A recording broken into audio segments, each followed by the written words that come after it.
Okay, everybody. So, welcome into the show here. I'm your host, Kerry Peck, and we got to recap here the NFL Wild Card weekend and a look ahead at next weekend.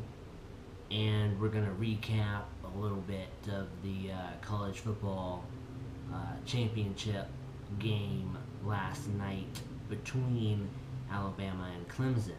So, without further ado, gonna get to your NFL wild card weekend wrap up. So, we had the Kansas City Chiefs versus the Houston Texans, and we had the Pittsburgh Steelers versus the Cincinnati Bengals on Saturday, and then on Sunday we had the Seattle Seahawks play the Minnesota Vikings, and then we also had Green Bay Packers play the Washington.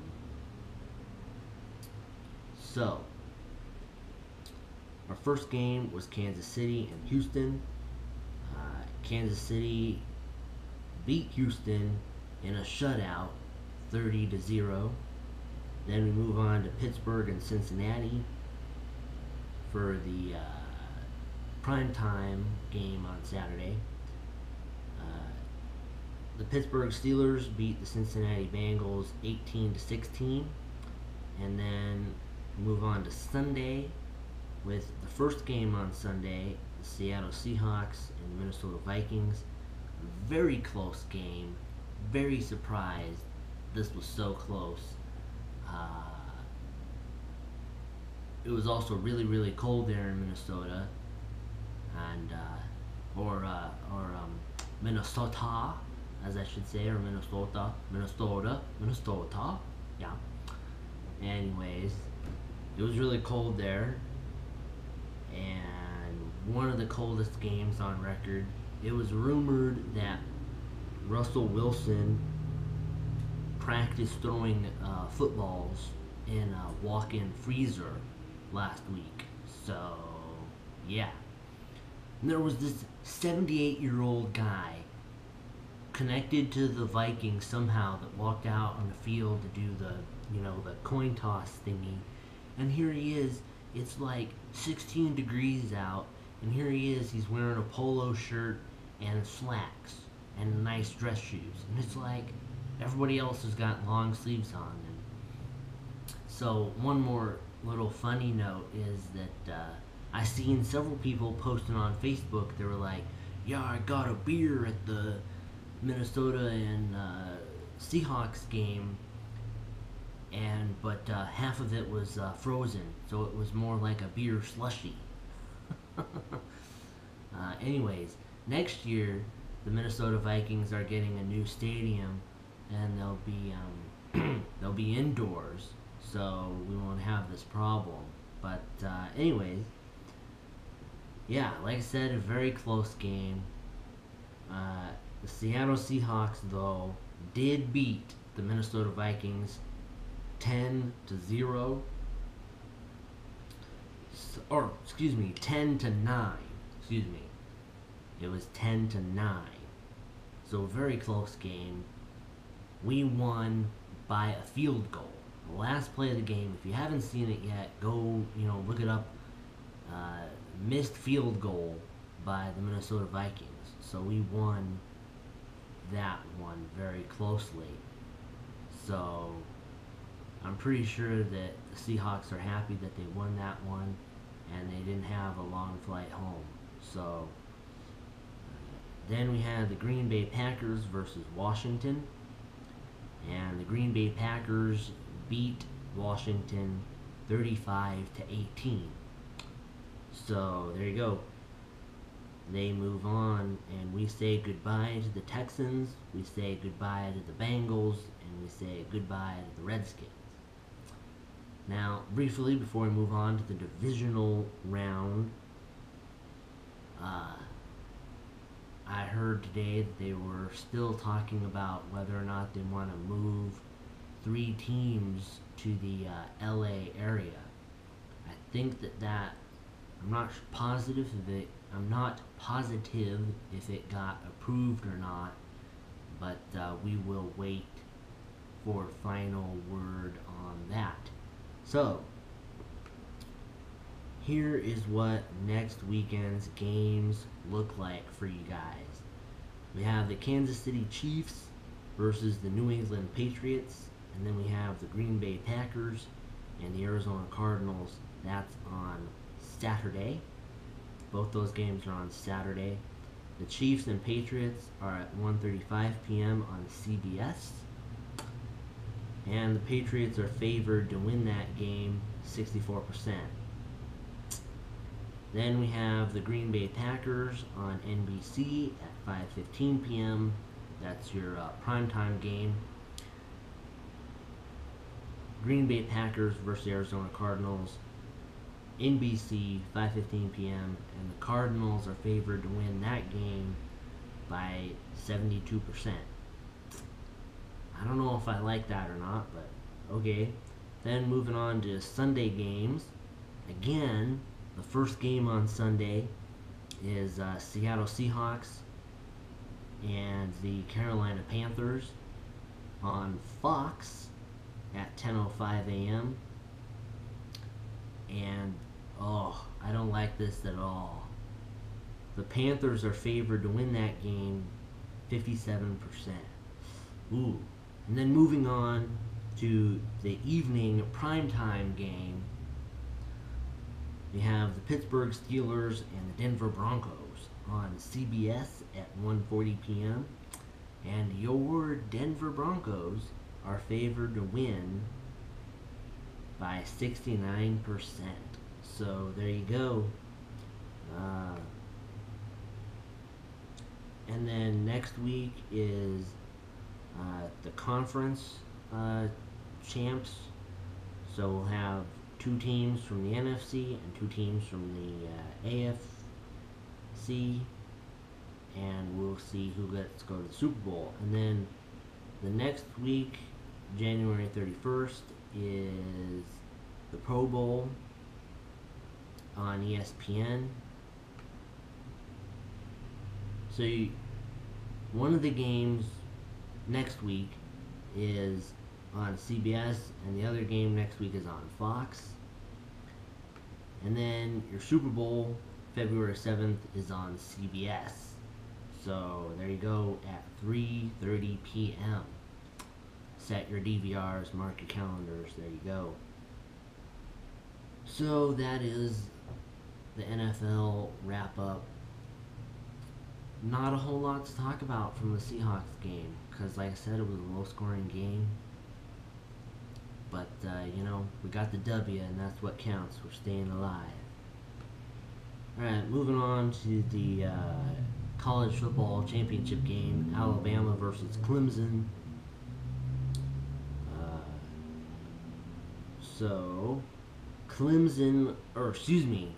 Alabama beat Clemson 45-40.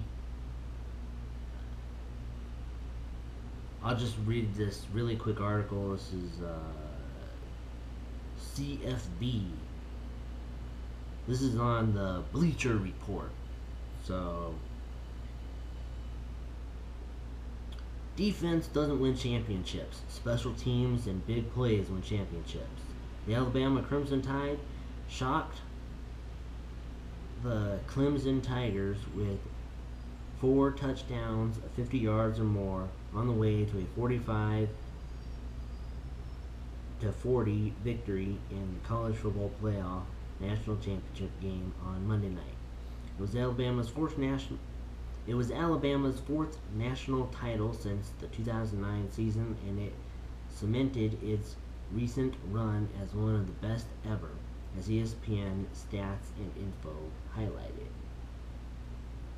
Alabama becomes the second program ever to win 4 national titles in a 7-season span. Notre Dame is the other one, 1943-49. It was also head coach Nick Saban's 5th career title, and Dan Welkin of USA Today considered Monday's performance one of the coach's best. The championship was also a testament to Saban's recruiting ability, as John Gracer Jr. of Scout.com noted. So, there you go. And there's some, if you go on there, this article, there's a really funny picture. Maybe I can share it on my Facebook.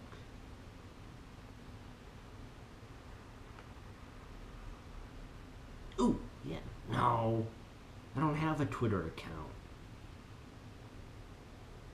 I don't want to apply. No, I don't want to do that.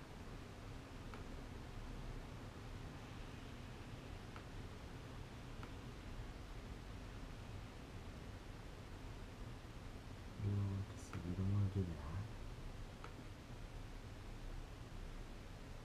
Yeah, I don't want to do that. I can't do that. So, anyways, just go on there to the Bleacher Report and read the rest of this article. Anyways, I had a really good time watching the national championship yesterday.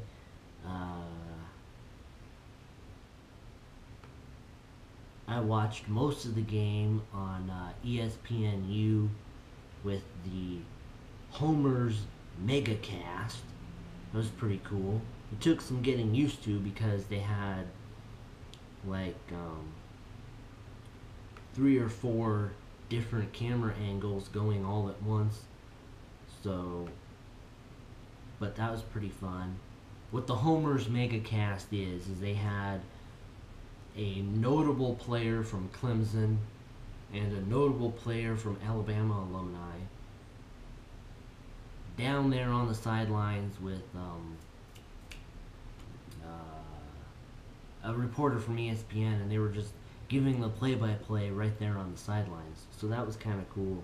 And on the screen, occasionally, you would see tweets pop up, and so that was kind of cool. And they had a roving reporter that would walk around and talk to people, so that was kind of cool. But they moved around a lot. It was kind of cool to get their perspective from the sidelines, and it was kind of hard to follow along, but it was really fun. It's something for the 20-somethings, and I understand they're trying to appeal to that. But anyways, ESPN did this. It was a part of this larger thing called the Megacast, where they broadcasted across all of their platforms. I mean, ESPN Deportes, ESPNU, ESPN2, ESPN, ESPN Classic, ESPN News, and of course all of those come in HD and on ESPN.com and on Watch ESPN and on the ESPN mobile app, because now you can stream things straight from the app. So I'm not sure if it was on ABC, because I know they do ESPN on ABC sometimes, but anyways, so that was kind of cool. Just focusing all of their platforms on one live event. Oh, it was also on ESPN3. So, yeah.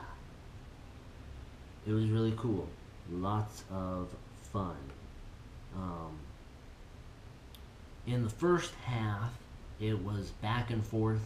They tied it up a couple of times, and then it was tied when they went to the locker rooms at halftime, and I'm sure each Nick Saban and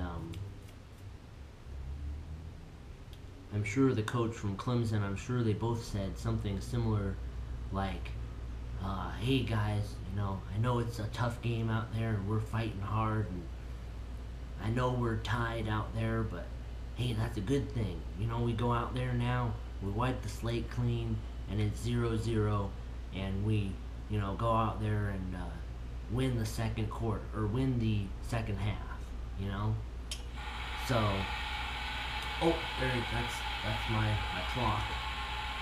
My neat little clock that makes John Deere tractor noises. Anyways, so The second half completely belonged to Alabama. They had a kickoff return that was caught at the 10-yard line and returned from the 10-yard line all the way to a touchdown. So that was pretty amazing to see. And then it was in the fourth quarter and fourth down. I think there was 10 minutes to go, and they had an onside kick that they recovered, and then 2 or 3 plays later turned that into a touchdown. So that was pretty cool. And then later in the closing minutes of the fourth quarter, Clemson decides to go for an onside kick, but they couldn't recover it. It just got a bad bounce, and that's the way the cookie crumbles. You know, like I said, this was a pretty competitive game, and it had everything that you want to see in a college football game, and especially a national championship game. It lived up to the hype, so that's for sure. And I was thinking about this today, and I'm sure that Clemson was thinking about this on their airplane ride home, and that is that if there were a few plays that went in favor of Clemson, like if they were down there and they tried to a couple of 2-point conversions, and if they'd have gotten a couple of those 2-point conversions, we'd be talking about a Clemson national championship instead of an Alabama championship. So, anyways, I heard that the fan shop down there in Alabama, on the campus of Alabama,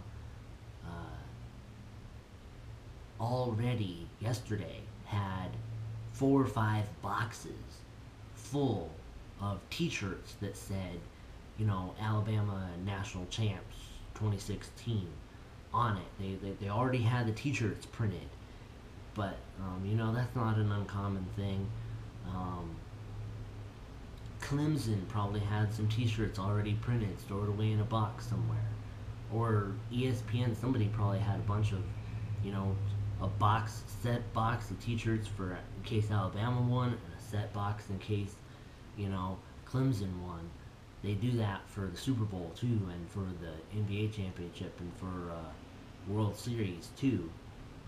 And I heard that those t-shirts that were supposed to be, that for the team that loses, those t-shirts, they go to places that are impoverished that can use the t-shirts, so they don't go to waste. So somewhere out there, there's somebody that thinks Clemson won the college football national championship, or maybe they don't even care, they're so impoverished.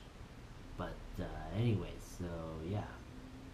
But it was kind of funny, they were portraying it as though Alabama was so confident that they were gonna win that they already had the t-shirts printed. So, anyways, that's all I had for you. If you go on my Facebook page, you will find the link to that article on Bleacher Report about Alabama and Clemson. Yeah. Alright. We will see you next week. If you like this video, click the like button. If you want more of my videos, click the subscribe button down below. And I am on Facebook at Carrie Peck, and this is YouTube Carrie Peck. So there you go. Last week went by really quickly for me, and I was gonna get in there and work on that the video project for the Branch 15 Early Day Gasoline Track Association class that I filmed way back in November. I got to get in there and do that this week, work on that, get that up there on CCTV and on my YouTube for you guys. So just be patient. It always takes me a while because it just takes a while to edit things. But I should be able to get in there tomorrow, hopefully, and do that. So I'll see you guys and have a good week. Alright, that's it.